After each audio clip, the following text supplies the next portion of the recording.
A couple of years ago, I was feeling lost. All I knew was that I wanted to be a full-time author, not the most realistic prospect in the world. This knowledge made me insecure, and it really didn't help me that I was surrounded by really ambitious and intelligent people who knew exactly what they wanted from their lives. So what did I do? Well, I splurged. You see, spending money was a great way to distract myself from my insecurities. It's hard to feel lost when you're, say, discussing politics in semi-extravagant restaurants or trying out various new outfit ideas. But after a while, even these distractions stopped working. Pretty soon I crashed. To be hyperbolic, you could say I had a major existential crisis. But then something changed. For various reasons, I learned to embrace uncertainty rather than run away from it. This YouTube channel is actually a result of this new attitude. Also, perhaps most importantly, I realized I could not keep spending money the way I was. I really had to think of future me, to invest in him. So, like any clueless bugger, I started browsing finance YouTube, which is when I came across Ali Abdaal's video on investing. I remember watching this video and being in total disbelief. Like a lot of people, I found the idea of investing daunting. The word would make me think of endless charts and flashing numbers rising and falling like crazy. Most importantly, it made me think of people losing all their money. But this video gave me a completely different perspective on the topic. It made investing seem so simple. And then when Ali displayed the historic returns of the S&P 500, buying into it seemed like a no-brainer. Of course, I wanted to make sure that what Ali was saying was legit. When you're new to investing, it takes a bit of time to get rid of your prejudices and fears about the whole thing. Funnily enough, it was in verifying Ali's video that I really became obsessed with the idea of investing in myself.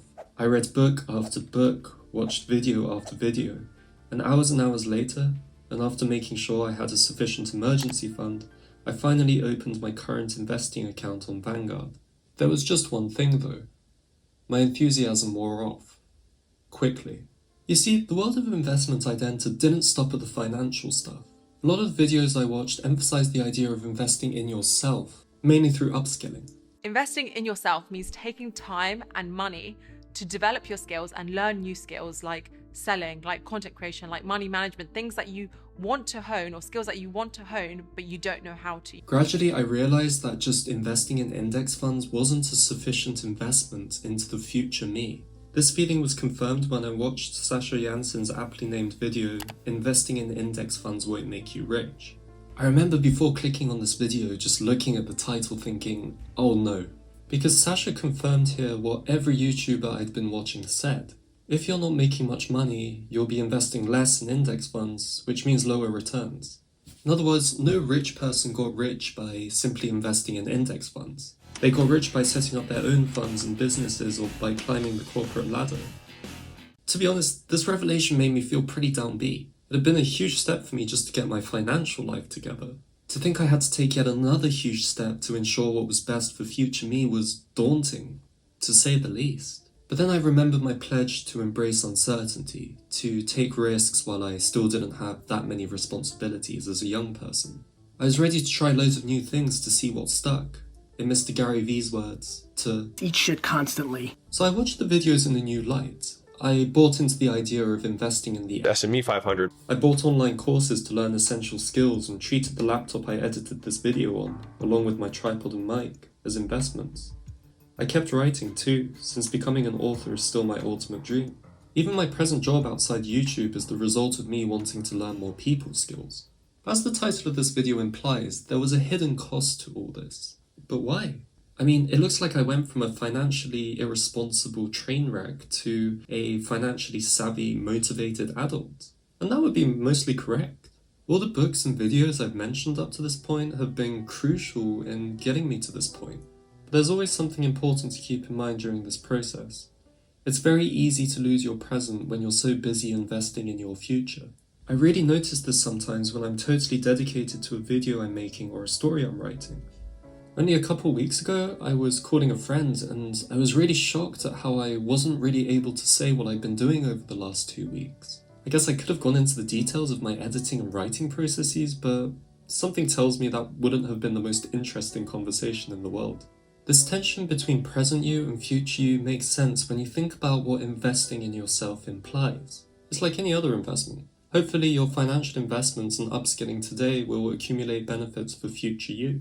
But what happens to present you during all this? You see, the problem I have with the invest in yourself philosophy is that it doesn't leave much scope for your present needs. First, by introducing the idea of a present you and a future you, the invest in yourself philosophy creates an artificial split in your temporal existence. When I say temporal here, I just mean related to time. It is worth noting though that it can also refer to something concerning worldly rather than spiritual affairs. I bring this up because this double meaning is actually quite important, since there's a good case to be made that our worldly and temporal existences are one and the same thing. One of the most famous proponents of this idea was the German philosopher Martin Heidegger. In the chapter Dasein and Temporality in his book Being and Time, he argues that Dasein, which, put very simply, is consciousness, doesn't experience time as a series of nows. Instead, it is constantly anticipating itself through the three dimensions of time: past, present, and future. In other words, we as Dasein are beings that extend into the future and are therefore constantly coming to ourselves.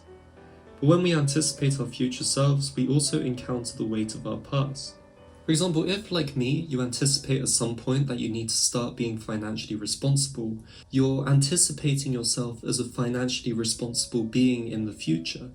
But you can anticipate your financially responsible self only because of your financially irresponsible self of the past. Past, present, and future are intimately intertwined.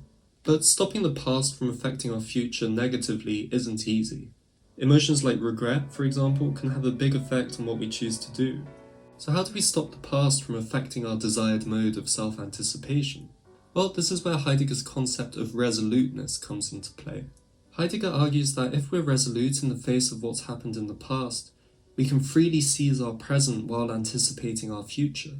To go back to the personal finance example, if you're anticipating yourself as a financially responsible being, you can discipline yourself in the present to achieve that aim, despite the temptation originating from your past to splurge again. When we're resolute in this way, Heidegger claims, we get a glimpse of what he calls authentic Dasein. Put simply, this is Dasein that embraces its finitude, the fact it's mortal. Heidegger argues that what we're ultimately anticipating is our death as the end of all possibilities that three-dimensional time offers us. By being that which brings the openness of the future to an end, death provides time, our existence, with unity. It's by recognizing the uniting power of death that we can also recognize Dasein as an authentic totality. Okay, that was pretty obscure. Welcome to Heidegger. But in the context of our everyday lives, his argument seems to make sense. Everything we do and plan doesn't just stem from one dimension of time. It always encompasses all three. Give it a go. Think of a decision you've made recently and try to abstract from the past and present in relation to it. You probably can't. In short, there's no such thing as a present you and a future you. We're constantly living through time as a unity of its three dimensions. So focusing on channeling most of your energy into future you means you're overlooking an essential dimension of time, the present you, if you will. And by overlooking a dimension of time, you're disrupting your temporal and thus existential unity. This sounds really abstract, but it does have real-world consequences. For example, is it any wonder that in an era where the invest in yourself philosophy is so popular, that so many of us are burning out and becoming unsociable? I'm not saying this will necessarily happen to you, by the way, or that prioritizing future you is the wrong strategy. If you really want to retire at 30 and for that reason work a 70-hour-a-week corporate job and save most of your wages, then by all means, go for it. More power to you. But it's hard to deny that during this period you'll be creating an imbalance between an ideal and fulfilled future you and a present you that's purely expendable, that's purely working for the sake of future you. The worst thing about this is that neglecting present you doesn't even necessarily guarantee benefits for future you. Remember, investing by its nature comes with risks. Sure, you can do a lot of things to minimize risk and end up gaining a lot, but there is always the chance that you do end up losing everything. It's just the deal you have to make when you invest. That camera you invested in for a dream photography career could become a £2,000 or dollar weight if not enough people want your photos. And all those courses you paid for so you could finally land that high-paying job? Well, sorry, someone else has done even more courses than you.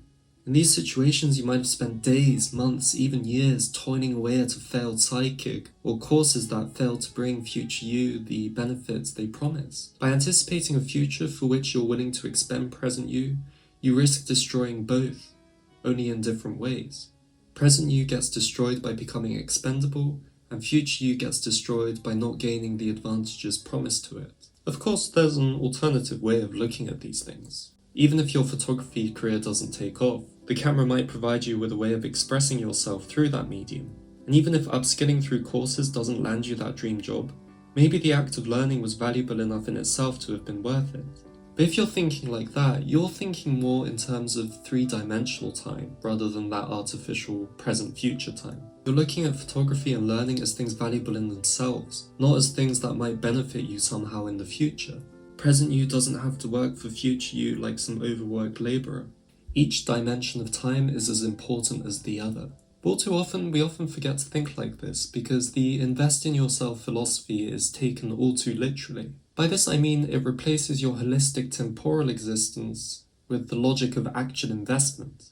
It treats you like something on the market. Although their commentary focuses on the US, with the advent of globalized capitalism, Adorno and Horkheimer's claim that no one is anything other than his wealth, his income, his job, his prospects is relevant here. If you've noticed, the invest in yourself philosophy incorporates all these factors into its idea of success. But particular instances of wealth, jobs, incomes, and prospects work in relation to others. For example, you can't really say you're wealthy unless there are people with less money than you.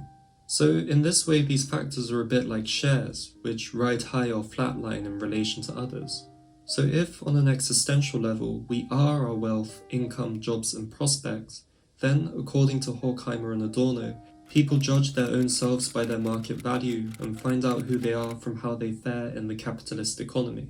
If the market deems you worthless, that is, if your self-investment hasn't paid off, it's not the market's fault. You're the failure. You're no better than a stock that once showed promise but ended up being worthless. Now, let me re-emphasize, all this isn't the necessary consequence of investing in yourself. Most of us, even if our plans for future us didn't work out, would just come up with new plans and use the experience gained in pursuing the other ones to have a better chance of succeeding next time. But there is a risk that the goal of achieving the best for future us at the expense of present us will become a perpetual cycle, one where we persist with an artificial conception of time that's more suited to shares than to people. To me, the best way to avoid this issue without falling into some kind of unhinged hedonism is, quite simply, balance. It's essential we think about our future well-being, and that might mean experiencing some difficulties in the present.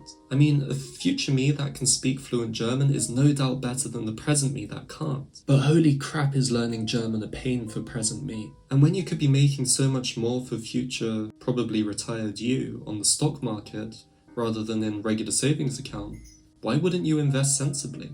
But the point is that projects like this shouldn't be the be-all and end-all of our present selves. We need to appreciate the journey up the Rocky Mountain, as Camus would say. Because if we were told we'd be on our deathbeds in a week, would we be happy to look back at a perpetual cycle of painful effort, and maybe burnout, all for a future us that might never even exist? I'm guessing not. So I have a little short-term suggestion. If this is possible for you, after a hard day's or night's work today, depending on your schedule, pick up a good book. Watch that film you've been meaning to watch for ages. Cook yourself a nice little meal. Have a glass of the good stuff. Or simply spend your evening, morning, or afternoon chatting with one of your loved ones. Are these investments? No, but I'm sure future you will appreciate the memories nevertheless. Hello, my wonderful viewers. Thank you as always for having watched this video. I really appreciate it. I hope this video has been somewhat insightful for you. If you disagree with it or agree with it, please let me know in the comments. And while you're at it, if you could like and subscribe, that would be amazing. But no pressure, of course. Well, until the next video, which I hope will come fairly soon, I wish you all the best.